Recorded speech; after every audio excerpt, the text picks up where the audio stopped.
ओम शांति। 23/4/20 की वाणी है।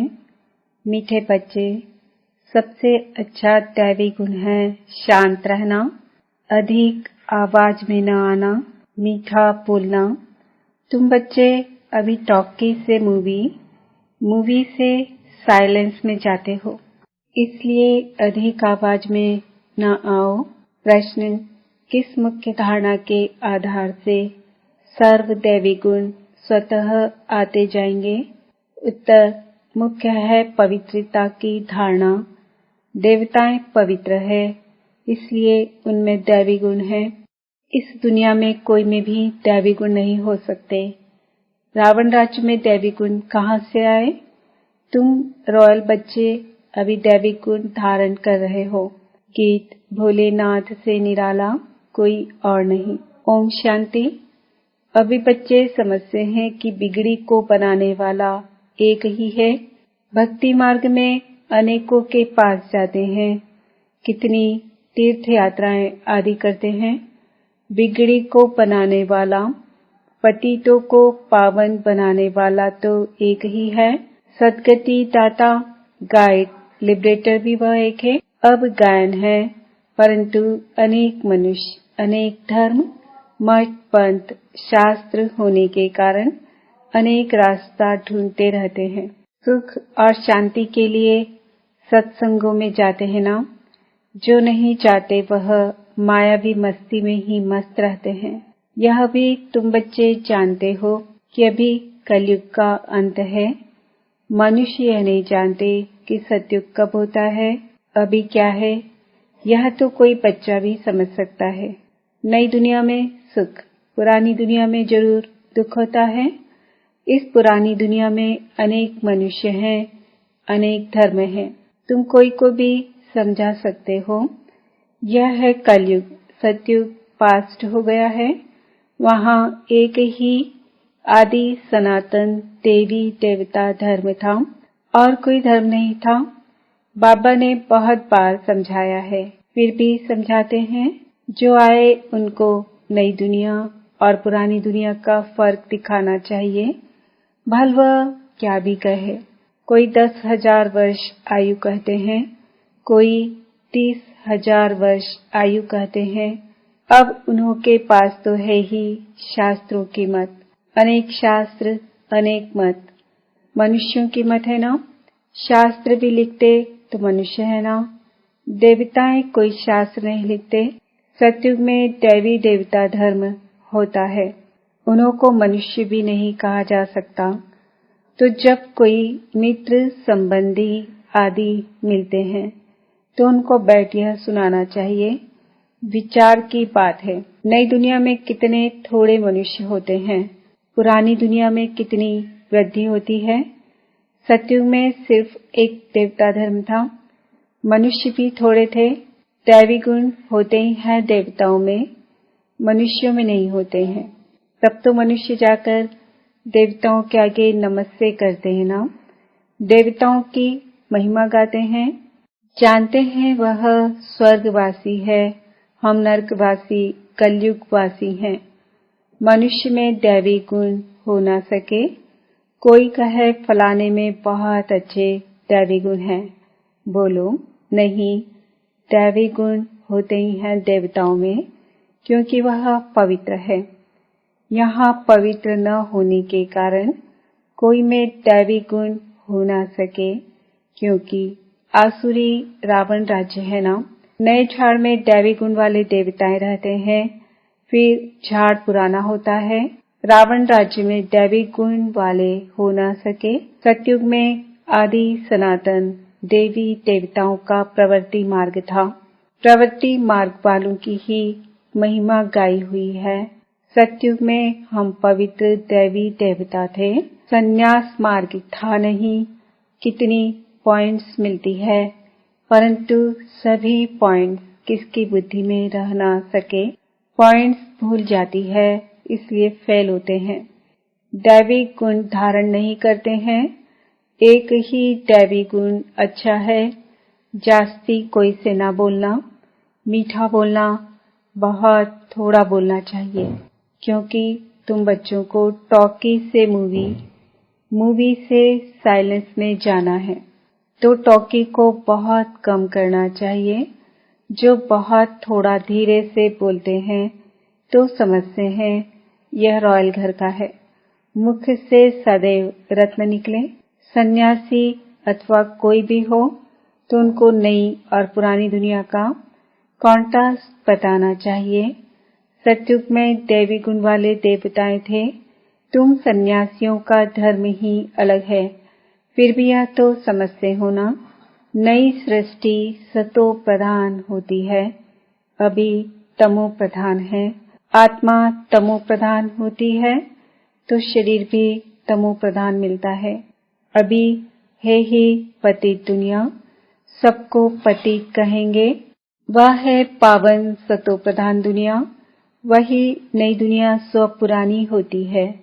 इस समय सभी मनुष्य आत्माएं नास्तिक हैं, इसलिए ही हंगामे हैं। धनी को ना जानने के कारण आपस में लड़ते झगड़ते रहते हैं। रचिता और रचना को जानने वाले को आस्तिक कहा जाता है। संन्यास धर्म वाले तो नई दुनिया को जानते ही नहीं, तो वहां आते ही नहीं। बाप ने समझाया है, अभी सब आत्माएं तमो प्रधान बनी हैं, फिर सभी आत्माओं को सतो प्रधान कौन बनाए? वह तो बाप ही बना सकते हैं। सतो प्रधान दुनिया में थोड़े मनुष्य होते हैं, बाकी सब मुक्ति धाम में रहते हैं। ब्रह्म तत्व है जहाँ हम आत्माएं निवास करती हैं, उनको कहा जाता है ब्रह्मांड। आत्मा तो अविनाशी है। यह अविनाशी नाटक है जिसमें सभी आत्माओं का पार्ट है। नाटक कब शुरू हुआ यह कभी कोई बता ना सके। यह अनादि ड्रामा है ना। बाप को सिर्फ पुरानी दुनिया को नई बनाने आना पड़ता है। ऐसे नहीं कि बाप नई सृष्टि रचते हैं। जब पतित होते हैं तब ही पुकारते हैं।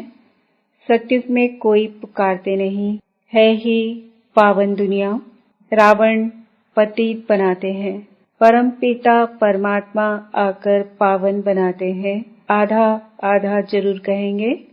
ब्रह्मा का दिन और ब्रह्मा की रात आधा आधा है। ज्ञान से दिन होता है, वहाँ अज्ञान है नहीं। भक्ति मार्ग को अंधियारा मार्ग कहा जाता है।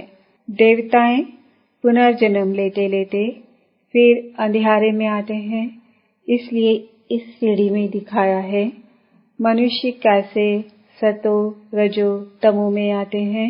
अभी सबकी जड़जड़ी भूत अवस्था है।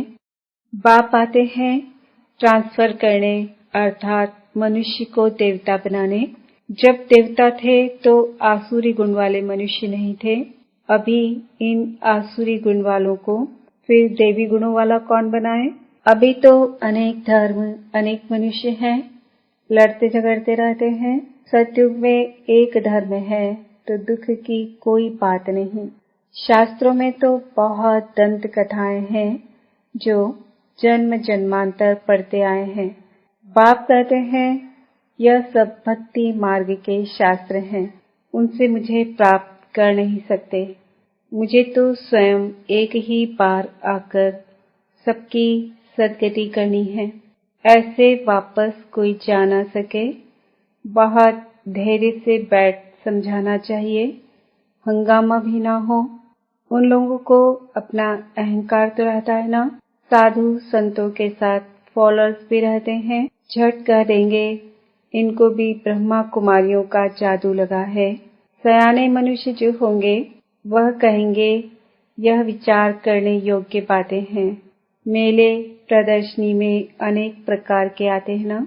प्रदर्शनी आदि में कोई भी आए तो उसे बड़े धैर्य से समझाना चाहिए, जैसे बाबा धीरज से समझा रहे हैं।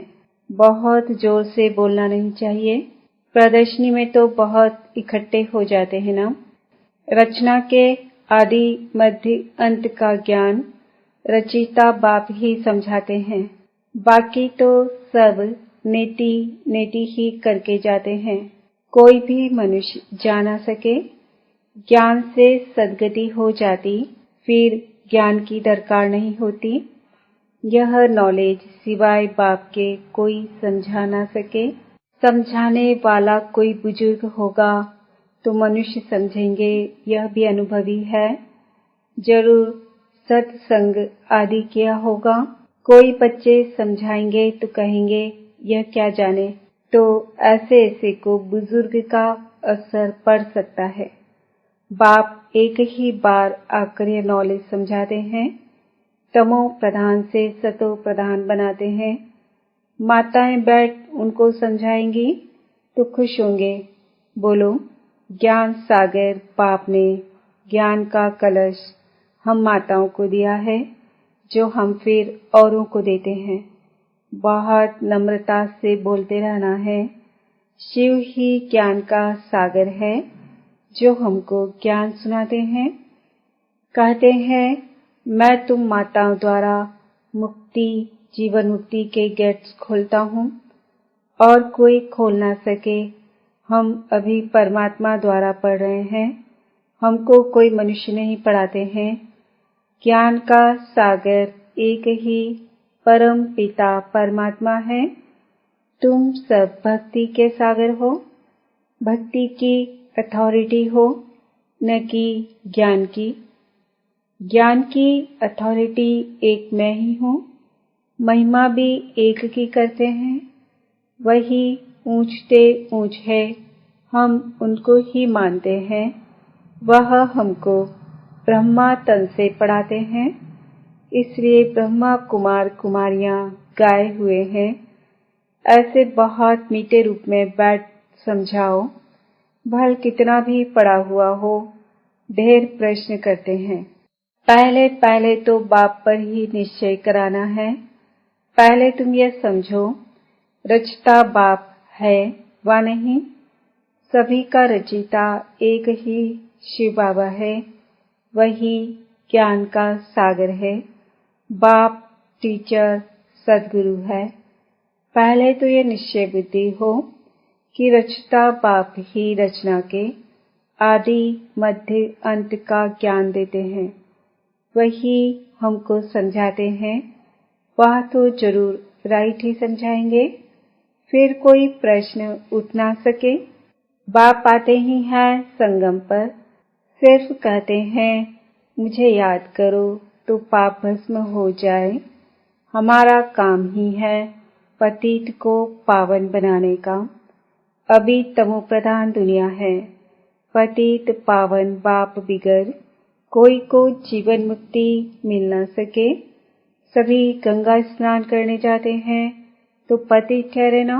मैं तो कहता नहीं हूँ कि गंगा स्नान करो, मैं तो कहता हूँ मामेकम याद करो। मैं तुम सभी आशिकों का माशिक हूँ। सभी एक माशिक को याद करते हैं। रचना का क्रिएटर एक ही बाप है। वह कहते हैं देही अभिमानी बन, मुझे याद करो तो इस योग अग्नि से विकर्म विनाश होंगे। यह योग बाप अभी ही सिखलाते हैं, जबकि पुरानी दुनिया बदल रही है। विनाश सामने खड़ा है। अभी हम देवता बन रहे हैं। बाप कितना सहज बताते हैं। बाप के सामने भल सुनते हैं, परंतु एक रस हो नहीं सुनते। बुद्धि और तरफ भागती रहती है। भक्ति में भी ऐसे होता है। सारा दिन तो व्यस्त जाता है, बाकी जो टाइम मुकर्रर करते हैं उसमें भी बुद्धि कहाँ कहाँ चली जाती है। सबका ऐसा हाल होता होगा, माया है ना। कोई कोई बच्चे बाप के सामने बैठे ध्यान में चले जाते हैं। यह भी टाइम वेस्ट हुआ ना, कमाई तो नहीं हुई। बाप तो कहते हैं याद में रहो, जिससे विकर्म विनाश हो। ध्यान में जाने से बुद्धि में बाप की याद नहीं रहती है। इन सब बातों में बहुत घोटाला है। तुमको तो आंखें बंद भी नहीं करनी है, याद में बैठना है ना। आंखें खोलने से डरना नहीं चाहिए। आंखें खुली हो, बुद्धि में माशूक ही याद हो। आंखें बंद करके बैठना यह कायदा नहीं। बाप कहते हैं याद में बैठो, ऐसे थोड़े ही कहते हैं आंखें बंद करो। कान ऐसे नीचे कर बैठेंगे तो बाबा कैसे देखेंगे? आंखें कभी बंद नहीं करनी चाहिए। आंखें बंद हो जाती है तो कुछ दाल में काला होगा और कोई को याद करते होंगे। बाप तो कहते हैं और कोई मित्र संबंधियों आदि को याद किया तो तुम सच्चे आशिक नहीं ठहरे। सच्चा आशिक बनेंगे तब ही ऊंच पद पाएंगे। मेहनत सारी याद में है। देह अभिमान में बाप को भूलते हैं, फिर धक्के खाते रहते हैं और बहुत मीठा भी बनना चाहिए। वातावरण भी मीठा हो, कोई आवाज नहीं, कोई भी आए तो देखें बात कितनी मीठी करते हैं। बहुत साइलेंस होनी चाहिए, कुछ भी लड़ना झगड़ना नहीं। नहीं तो जैसे बाप, टीचर, गुरु तीनों की निंदा कराते हैं, वह फिर पद भी बहुत कम पाएंगे। बच्चों को अब समझ तो मिली है। बाप कहते हैं हम तुमको पढ़ाते हैं ऊंची पद पाने, पढ़कर फिर औरों को पढ़ाना है। खुद भी समझ सकते हैं। हम तो कोई को सुनाते नहीं हैं तो क्या पद पाएंगे? प्रजा नहीं बनाएंगे तो क्या बनेंगे? योग नहीं, ज्ञान नहीं तो फिर जरूर पढ़े हुए के आगे भरी ढोनी पड़ेगी। अपने को देखना चाहिए। इस समय नापास हुए, कम पद पाया तो कल्प कल्पांतर कम पद हो जाएगा। बाप का काम है समझाना। नहीं समझेंगे तो अपना पद भ्रष्ट करेंगे। कैसे किसको समझाना चाहिए वह भी बाबा समझाते रहते हैं। जितना थोड़ा और आहिस्ते बोलेंगे उतना अच्छा है। बाबा सर्विस करने वालों की महिमा भी करते हैं ना। बहुत अच्छी सर्विस करते हैं तो बाबा की दिल पर चढ़ते हैं। सर्विस से ही तो दिल पर चढ़ेंगे ना। याद की यात्रा भी जरूर चाहिए, तब ही सतो प्रधान बनेंगे। सजा जास्ती खाएंगे तो कम पद हो जाएगा। पाप भस्म नहीं होते हैं तो सजा बहुत खानी पड़ती है। पद भी कम हो जाता है, उसको घाटा कहा जाता है। यह भी व्यापार है ना। घाटे में नहीं जाना चाहिए। दैवी गुण धारण करो, ऊंच बनना चाहिए। बाबा उन्नति के लिए किस्म किस्म की बातें सुनाते हैं। अब जो करेंगे सो पाएंगे।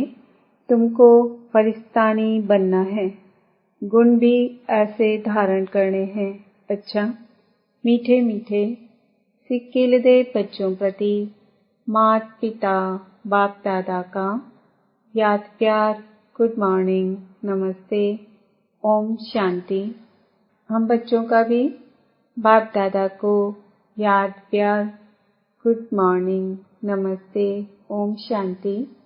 धारणा के लिए मुख्य सार, किसी से भी बहुत नम्रता और धीरे से बातचीत करनी है।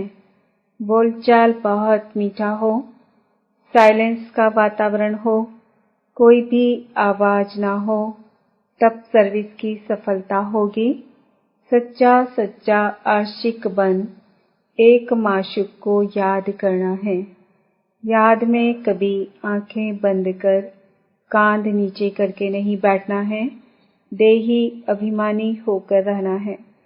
वरदान, विशाल बुद्धि द्वारा संगठन की शक्ति को बढ़ाने वाले सफलता स्वरूप भव। संगठन की शक्ति को बढ़ाना यह ब्राह्मण जीवन का पहला श्रेष्ठ कार्य है। इसके लिए जब कोई भी बात मेजॉरिटी वेरीफाई करते हैं तो जहां मेजॉरिटी वहां मैं, यही है संगठन की शक्ति को बढ़ाना। इसमें यह बड़ाई नहीं दिखाओ कि मेरा विचार तो बहुत अच्छा है, भल कितना भी अच्छा हो, लेकिन जहां संगठन टूटता है वह अच्छा भी साधारण हो जाएगा। उस समय अपने विचार त्यागने भी पड़े तो त्याग में ही भाग्य है। इससे ही सफलता स्वरूप बनेंगे, समीप संबंध में आएंगे। स्लोगन: सर्व सिद्धियां प्राप्त करने के लिए मन की एकाग्रता को बढ़ाओ। आज का सवाल है, मैं सफलता मूर्त आत्मा हूँ।